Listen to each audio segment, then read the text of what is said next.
Bonjour! Aujourd'hui, c'est une belle et froide journée hivernale. Alors, quoi de mieux pour rester dans le thème qu'un jeu à thème de croisière nordique? Voici Riverside. Alors, Riverside, c'est un jeu pour 1 à 6 joueurs, vingtaine de minutes. Bon, moi, ça me prend toujours un peu plus de temps que ça. C'est un jeu qui se joue super bien à 2. Étonnamment, aussi le fun à 1.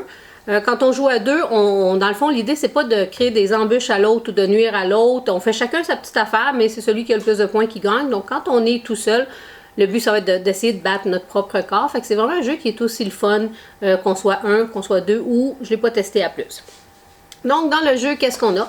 On a en premier un petit paquet de feuilles de jeu, qui quand même beaucoup, et c'est recto verso, donc ça fait quand même pas mal de feuilles pour jouer. Nous, on a joué quelques fois, puis il en reste encore pour beaucoup d'autres fois.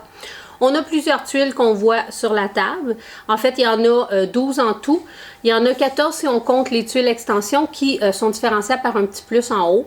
Honnêtement, vous pourriez les prendre dès la première partie. C'est juste une configuration différente, mais ça ne change rien aux règles. Alors, on peut les ajouter si on veut faire un trajet plus long. Sinon, on a 10 tuiles pour le centre et 2 tuiles d'extrémité. On a le petit jeton capitaine. On a le petit jeton bateau, parce que c'est un thème de croisière. Et on a les dés et les petits crayons.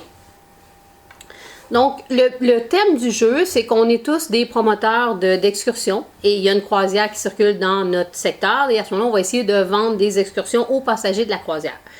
Il y a différents types d'excursions. Donc, c'est représenté par des couleurs de bateau. Le jeu se déroule en 3 phases. Donc, en tout premier lieu, on va, la mise en place, on va mettre les 2 tuiles d'extrémité qui ont une forme plus arrondie. Il y en a une qui est le point de départ et le point de fin, donc le petit bateau et l'angle pour déterminer la fin du circuit. Ensuite, une fois ça installé, on désigne un joueur pour avoir le jeton capitaine. En principe, ça serait toujours le même joueur qui lancerait les dés. Donc, dans la première phase, on lance les dés. On lance toujours le dé vert tout seul. Et ce dé-là, on le place ici, en haut du capitaine, dans la zone température élevée. Ça représente les aurores boréales, si on veut. Ensuite, on a toutes les autres couleurs de dés qui représentent les différentes excursions possibles. Ça, c'est la partie la plus compliquée à comprendre. Je vais vous la simplifier. En fait, c'est pas compliqué, mais quand on lit, c'est pas toujours clair. Quand on a roulé les dés, on va les placer en ordre de grandeur. Donc, du plus petit au plus grand. Et le 3e dé représente la médiane. Donc, il ne faut pas se confondre, la médiane, ce n'est pas une moyenne des dés, c'est vraiment le dé qui est au centre quand on les a placés par ordre de grandeur.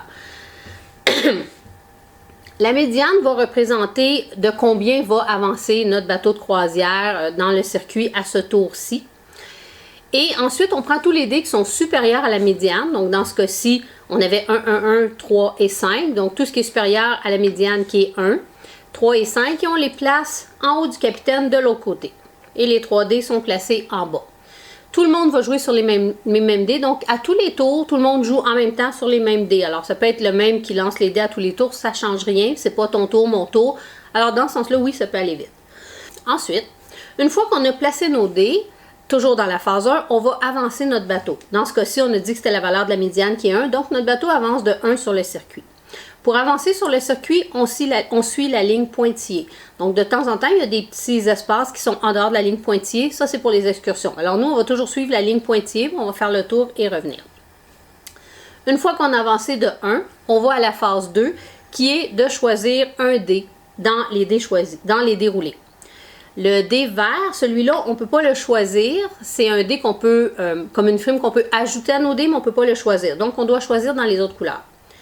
Les 2 dés qu'on a placés en haut, qui étaient les valeurs les plus hautes, ça représente les croisiéristes qui trouvent qu'il fait un peu froid pour faire une excursion, donc ils n'ont pas trop envie de sortir, ils sont plus durs à convaincre, donc c'est des dés plus difficiles à choisir.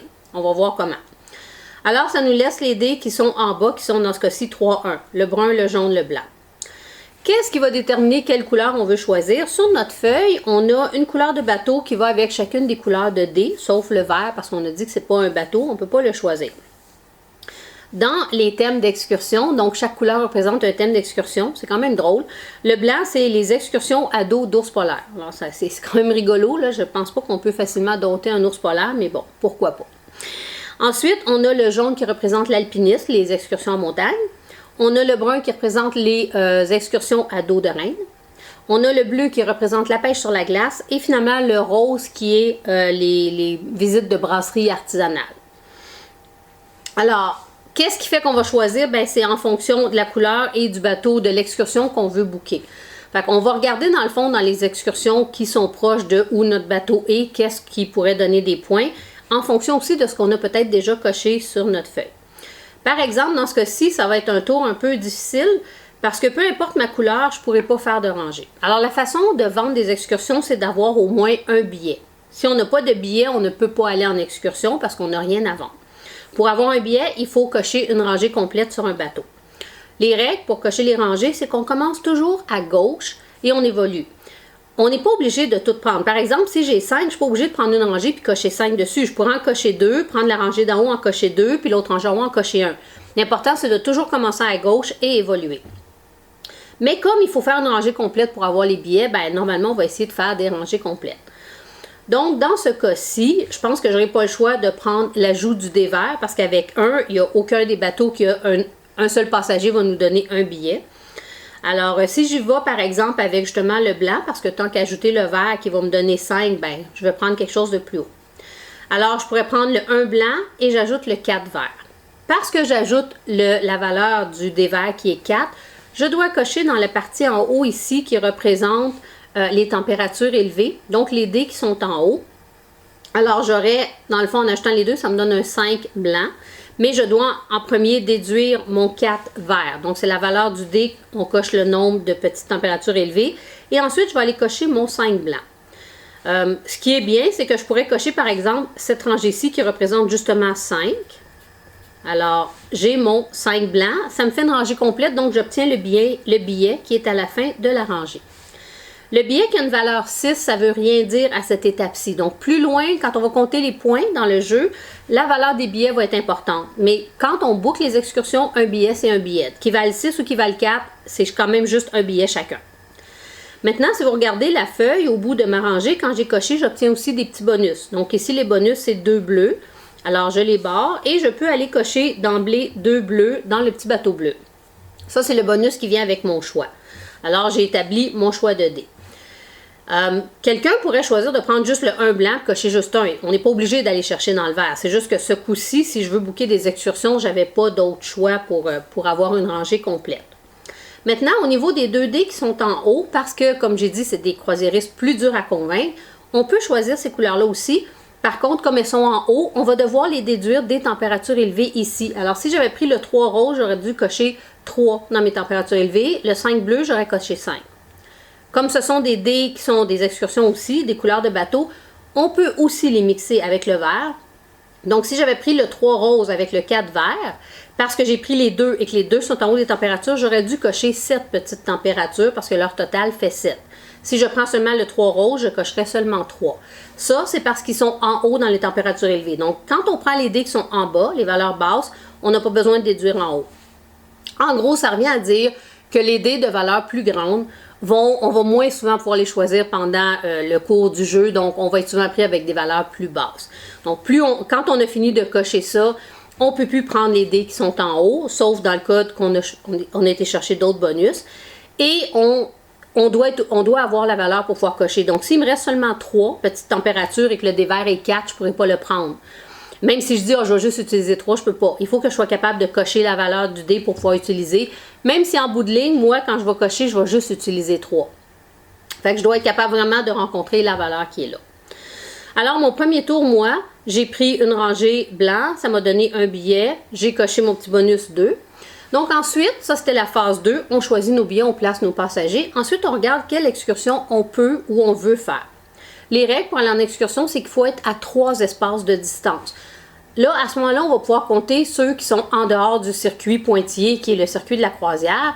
Donc, qu'est-ce qui est à 3? J'ai 1, 2, 3. Donc, j'ai ces 2 excursions ici qui sont possibles. 1, 2, 3, celle-là, je ne me rends pas. Et les autres non plus. Donc, j'aurai que ces 2-là. Par contre, si vous regardez en haut de votre feuille, on a aussi des petits bonus de déplacement. Et j'ai 3 fois 1 plus 1. Donc, je pourrais utiliser des plus 1 pour aller plus loin occasionnellement. Ça peut être 3 fois plus 1 ou 1 fois plus 3, plus 2 et une autre fois plus 1. Donc, on peut faire comme on veut. Alors, ce coup-ci, si par exemple, je voulais absolument aller à cette excursion-ci, ben, à ce moment-là, ce que j'aurais pu faire, c'est prendre mon déplacement de 3 plus 1 pour me rendre à ce qui est là. Et j'aurais barré le bonus 1 ici, donc il m'en resterait seulement 2 pour la partie. Là, je ne le ferai pas parce que c'est pas avantageux. Si je fais l'excursion qui est à ma portée, l'excursion en blanc vaut 9 points pour chaque billet et l'autre vaut 7 points pour chaque billet. Donc, c'est pas avantageux pour moi. Alors, je vais prendre celle-ci qui est à 3. Ben, en fait, à 2. Et donc, j'ai un billet blanc et la valeur d'excursion, c'est 9. Donc, c'est 1 fois 9. Donc, mon total est 9. Si j'avais eu 2 billets, ça aurait été 2 fois 9. Mon total aurait été 18. Maintenant, les excursions, si vous regardez sur la feuille, on peut avoir jusqu'à 3 pour chacun des bateaux, chacun des types d'excursions. Mais il y a un signe aussi, un petit signe qui indique qu'on doit toujours aller en augmentant. Donc, si on part très fort dans la première parce qu'on avait déjà quelques billets et on a pris une excursion très payante, ça peut nous bloquer par la suite. Fait que ça aussi, c'est à réfléchir dans notre stratégie parce que c'est souvent plus payant d'avoir 3 chiffres, même s'ils sont moins hauts, qu'un seul chiffre haut. À voir. Donc, ça, c'est le genre de truc qu'on apprend en jouant. Donc, en gros, ça, c'est un tour de jeu. Si mon adversaire est là, il aurait fait les mêmes étapes, possiblement en même temps que moi, ou moi et mon conjoint, on aime attendre pour voir ce que l'autre choisit de faire et son évolution. Mais si tout le monde joue en même temps, à ce moment-là, oui, ça peut aller plus vite. Donc, une fois que ça c'est fait, on recommence les phases de jeu, c'est-à-dire on lance le dé vert. Donc, ici, mon dé vaut 1. On lance les 5 dés. Et on les place en ordre. Donc ici, j'ai 1, 3, 5, 6, 6. Alors ma médiane est 5. Ce qui est supérieur, c'est mes 2 6 qui s'en vont ici. Alors voilà. Ce qui veut dire que mon bateau va avancer de 5 ce coup-ci. Donc 1, 2, 3, 4, 5. N'oubliez pas qu'on suit le pointillé, donc on ne compte pas les petits espaces qui sont en dehors de la ligne pointillée. Et là, on retombe à l'étape de choisir. Dans ce coup-ci, c'est quand même avantageux parce qu'on a un 5 brun qui est un chiffre élevé, puis on a une excursion d'eau de reine tout proche. Alors, si moi je choisis par exemple de prendre le 5 brun et que je prends la même logique que tantôt, donc une rangée complète, je profite du gros chiffre. Voilà, je coche 5, j'ai un billet et je peux aller cocher 2 roses. Ça, c'est quand même assez intéressant parce qu'à mesure qu'on augmente, les effets en chaîne comme ça peuvent faire qu'en cochant 2 roses, ça me fait compléter une rangée, donc j'obtiens un billet et un bonus, je vais cocher un autre. Donc, vers la fin, quand on a beaucoup de rangées commencées, on peut avoir l'impression qu'on joue presque 3 ou 4 tours en un parce qu'on n'arrête plus de faire des bonus et aller cocher des billets. Donc là, moi, j'ai rempli une rangée en brun. Alors, si je voulais faire l'excursion qui est juste à côté, qui vaut 10 pour le reine, à ce moment-là, j'ai un billet, donc ma première excursion vaut 10. Et en fait, on continuerait comme ça. C'est ça le jeu jusqu'à temps qu'on arrive à l'ancre à la fin du trajet. Maintenant, dans les choses qui vont se passer, on remarque qu'on a des petits bonus sur chaque bateau. Ça, c'est lié aux places, les petits bonhommes qui sont en mauve, c'est les places de luxe qu'on appelle, donc les places les plus chères du bateau. Si on a réussi à les cocher, ça nous donne un bonus. Je vous rappelle que pour cocher, on ne peut pas aller en plein milieu. Il faut toujours commencer par la gauche et évoluer, mais on n'est pas obligé de compléter. On peut choisir, si on a 6, de mettre 4 dans une rangée puis 2 dans l'autre, mais on va repartir à gauche complètement. Donc, quand on a coché les 2 mauves dans un bateau, ça veut dire qu'on a nos 2 places de luxe. À ce moment-là, on obtient le bonus. Les bonus varient selon les bateaux. Ils sont écrits au début. Alors, le premier bonus, c'est plus 1 quai. Donc, ça veut dire qu'une fois dans la partie, et ça ne s'applique pas seulement au bateau blanc, là. En fait, c'est le bonus qui est donné par le blanc, mais il s'applique à n'importe quelle autre excursion. C'est que je pourrais choisir 1 quai de plus. Donc, normalement, à chaque tour, on peut choisir 1 quai. Mais là, moi, avec ce bonus-là, je pourrais dire, il faut quand même que l'excursion soit accessible dans les espaces que j'ai, donc soit avec les bonus ou sans. Mais je pourrais dire, je fais 2 excursions. Alors, par exemple, si on était rendu dans la partie, j'aurais pu faire 1, 2, 3 et 1, 2 ou 1, 2, 1, 2, 3. On peut revenir en arrière aussi, donc j'aurais pu retourner faire celle-là et faire celle-là aussi. Donc, une fois, je pourrais faire 2 excursions dans un tour. Le bateau jaune en dessous donne plus 3 au dé de notre choix. Donc, pas seulement au dé jaune, c'est une fois dans la partie, je peux appliquer un plus 3 si j'ai été chercher le bonus en cochant mes 2 places mauves. Le bonus brun, c'est plus un billet. Donc, si vous faites une excursion, peu importe la couleur, exemple, dans le brun, je fais une excursion, j'ai un billet. Si je prends ce bonus-là, j'ai 2 billets, donc je vais doubler la valeur du chiffre. Ça peut être avantageux quand c'est un des gros chiffres de doubler. Ici, le bonus du bleu, c'est qu'une fois, on peut choisir le dé vert sans cocher en haut. Ça peut être assez intéressant parce que, comme je vous dis, à un moment donné, ça descend quand même assez vite le dé vert. En fait, les dés qui sont en haut, là, on ne peut pas les prendre beaucoup. Et le dernier, le dé rose, c'est un déplacement jusqu'à 6. C'est pas 6 de plus que le 3. C'est qu'une fois, on peut se déplacer jusqu'à 6 sans avoir besoin de cocher les bonus en haut. Donc, dans le fond, c'est comme ça on obtenait 3 de plus, mais on ne peut pas les répartir sur différents tours. Donc, si on choisit de faire que 4, c'est correct, c'est jusqu'à 6, mais il est utilisé quand même. On ne peut pas conserver 2 pour plus tard. Donc, ça, c'est les bonus ici. On a parlé des bonus ici qu'on va cocher soit en utilisant le vert ou les dés qui sont en haut ou en les combinant les deux, c'est faisable aussi. Maintenant, la valeur des billets. On a dit qu'il fallait que les excursions aillent toujours en augmentant. Les billets, à mesure qu'on va les cocher, on va choisir les rangées qu'on veut cocher, mais vous remarquez qu'il y a une valeur à côté des billets. Donc, quand on arrive à la fin de la partie, on va additionner nos excursions qu'on va écrire dans la petite bulle ronde ici. Donc, ici, par exemple, j'ai 10. Si j'avais eu 7, pas 7, parce qu'il faut aller en augmentant. Donc, 10, 12 et 16, mettons. Ça m'aurait fait 38. Alors, j'écrirais 38 ici. Juste en haut, c'est les billets. Donc, tous les billets que j'ai obtenus, je vais les additionner. Fait que si j'ai eu 3, 5 et 7, ça me ferait 15 points de billets ici. Et le total des deux représente combien j'ai fait d'argent avec ce bateau-là. Ensuite, on a en bas aussi, j'ai oublié d'en parler, les petits mini-bateaux des Stavkirke, qui sont comme des petits villages locaux qu'on peut aller visiter. Donc, le premier qu'on rencontre, c'est à la mi-parcours et il vaut 2 points. Celui-là, ce qu'il y a de particulier, c'est qu'il est multicolore. Donc, on va additionner tous les billets qu'on a à cette étape-là. Si on choisit de faire cette excursion-là, on n'est pas obligé. On pourrait choisir de passer un shortcut puis d'aller à celle-là. Mais si on va faire la Stavkirke, on prend tous les billets x 2 et donc on inscrit notre total ici. Si on veut faire une deuxième excursion, soit en retournant en arrière à la même ou ici, qui est 1, ben là, il faudrait que ça soit plus haut. La règle reste la même, il faut aller en augmentant. Donc, souvent rendu ici, on n'a pas assez de billets pour être capable de mettre le deuxième parce qu'ici, c'est quand même x2 puis là, x1. C'est difficile d'aller chercher un chiffre plus haut. Mais le principe reste le même. Donc, on va indiquer combien on a fait dans nos excursions. Ici, on l'additionne. Et la petite case minimum, donc notre valeur la plus basse dans les 5 ici. Alors, si par exemple c'était 32, j'aurais la valeur de mes excursions Stavkirke. Plus 32 me donne mes points capitaines. Ensuite, on additionne toutes nos valeurs ici. On a un sous-total. Donc, pour chacun, on va avoir les billets et les excursions. Le minimum est transposé ici. Ici, j'ai un sous-total. Et pour les points capitaines, en fait, c'est celui dont le sous-total est le plus bas, un minus de moins 15. Celui dont le sous-total est le plus haut a plus 15. Si on joue à plus que 2, les gens entre les deux, ils n'ont pas de bonus et pas de minus. Donc, c'est seulement les deux extrêmes. Alors, celui qui a le plus haut total va avoir un plus 15 ici. Ensuite, on additionne ce montant-là, donc les points capitaines avec le sous-total et le grand total, c'est ce qui fait qu'on est le gagnant ou non. Quand on joue tout seul, on essaie juste de faire un maximum de points, donc de trouver des stratégies. C'est un jeu qui peut paraître au début, on a l'impression qu'il y a beaucoup de choses. En fait, on prend le beat super vite et c'est quand même vraiment facile à développer. Puis c'est un peu addictif, je vous dirais. Là, on a comme tendance à vouloir rejouer. C'est pas long à mettre en place, c'est pas très long à expliquer non plus. Donc encore là, ça fait partie de ces jeux que tout le monde peut jouer assez rapidement.